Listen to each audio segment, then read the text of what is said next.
I'm Anith and welcome to PlaytechTV. Today we're going to be doing an unboxing and review of the Ducky Shine 2 mechanical keyboard. It comes in Cherry MX blue, black, brown and red. It has a selective range of LEDs and it's a high-end product. It's aimed at typists and gamers, so it should be a really interesting product. So let's begin. So here's what the box looks like. It is pretty plain. All it has is a title at the front. And at the back of the box, you can see some of the key features such as inbuilt memory, and then there's also some other lighting modes here that shows you. Here are some more key features such as selective LED lighting and cable routing, and it shows that it's 1.4 kgs and that it uses a USB interface.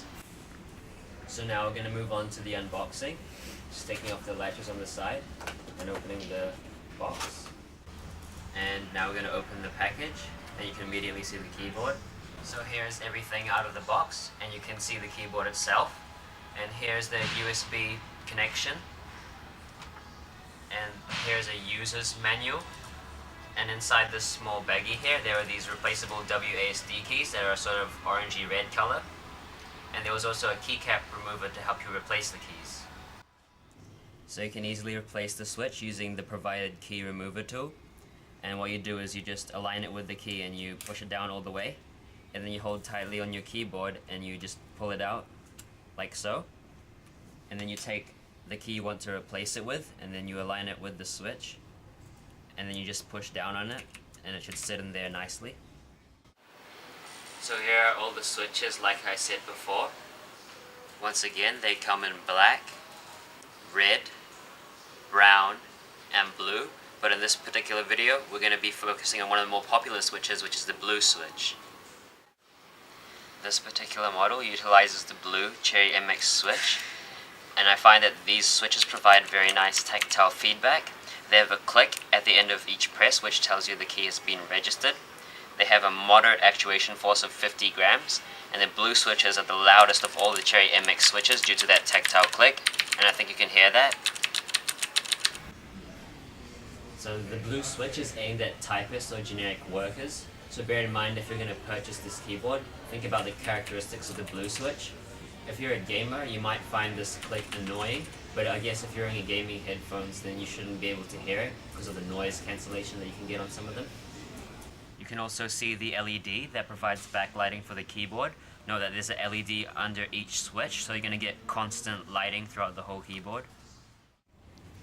The keyboard uses a standard QWERTY layout with a standard font as seen in most membrane keyboards. Each key is laser printed and UV coated. So the advantage of the UV coating is that the keys are going to be a lot more durable, so they're not going to wear out anytime soon. And on top of that, it is a mechanical keyboard, so it's going to last way longer than your standard membrane keyboard.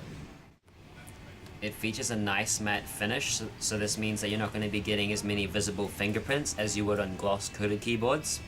There are 7 multimedia keys here that provide functionality when watching movies or listening to music, so things like pause and play and stop will be helpful with that.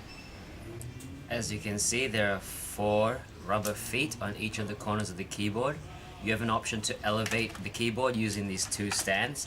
However, it would have been nice to see some rubber feet on these stands, but the bottom ones do compensate for that. You have an option here to route your cable left or right, but the problem here is that it bends the cable at a full 90 degrees, so you're better off just going straight up. So here's the mini USB connection once again. It uses a gold-plated USB connection, which allows it to be more durable than silver. And here is a Velcro, as you can see, and it has Ducky's logo, and pretty much just allows you to bundle up the cables like so. Personally, I don't think the gold-plated USB makes much of a difference, so it could possibly be a marketing gimmick. Unfortunately, the cable is not braided, so it's going to be more prone to damage. And the cable, lastly, is quite long, so it should reach pretty much wherever your PC is. Here is a really neat feature on the back of the keyboard. There is a small mechanism here that's called a DIP switch that allows you to define the functionality of the keyboard. Switch number 1 allows you to exchange the positions of the left control and the caps lock. Switch number 2 allows you to exchange the position of the left Alt and the left Windows key. Switch number 3 allows you to lock the Windows key altogether. And finally, the 4th switch allows you to switch between N key rollover and 6 key rollover. These DIP functions can be really useful for people such as gamers. Locking the Windows keys would be a good feature to have because while you're in game, you don't want to accidentally minimize it. So that's a nice feature.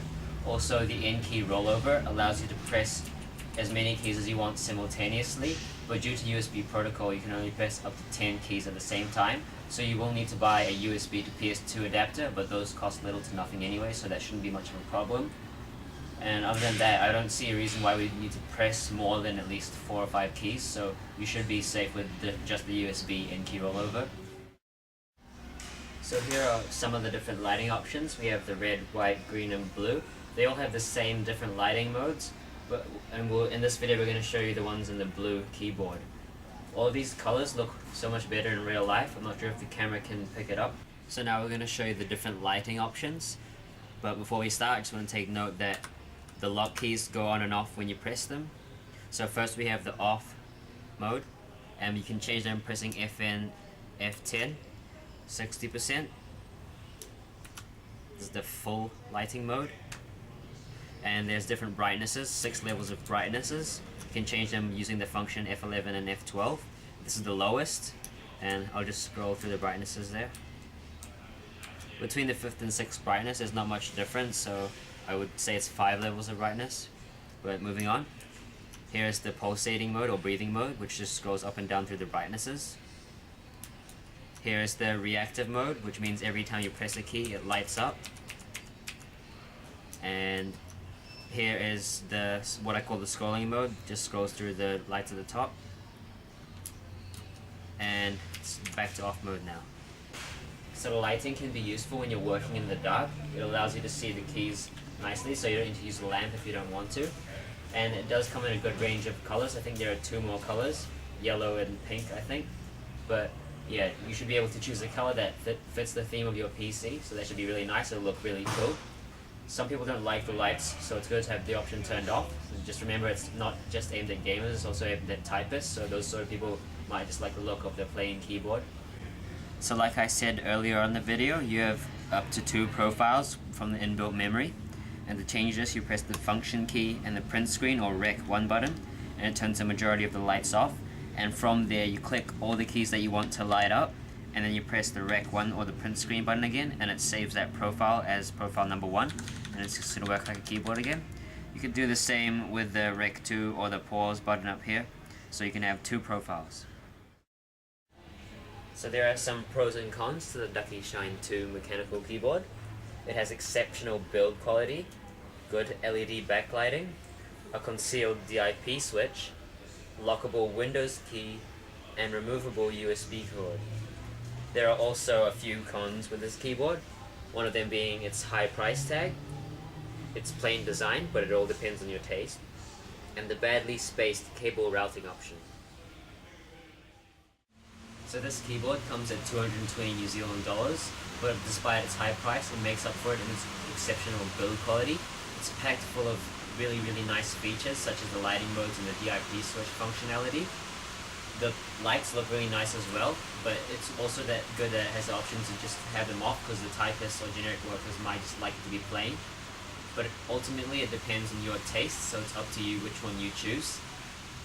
So now we're going to give it our PlaytechTV ratings, and for durability we give it a 9 out of 10. The cable at the fold of 90 degrees did let it down a little bit, but the rest of the keyboard is really good quality. In terms of design, we give it an 8 out of 10. The lights really stood out, but when they're turned off, it did look a little bit plain, but it's your decision at the end of the day. And in terms of performance, we give it a 9 out of 10. It's a mechanical keyboard and it uses Cherry MX switches that are really responsive, and they're also a pleasure to use. In terms of value, we give it a 6 out of 10 because not many people want to spend that much money on a keyboard, but if you're a high-end enthusiast looking for a great product, you should definitely consider this one. So that gives it a total score of 8 out of 10. They could have included some other features like maybe a carry bag or a braided cable, but other than that, it should be alright. So this has been an unboxing and review of the Ducky Shine 2 mechanical keyboard. We have all types of stock here at Playtech New Zealand, so come in and let our friendly staff show you this product and you can test it out for yourselves.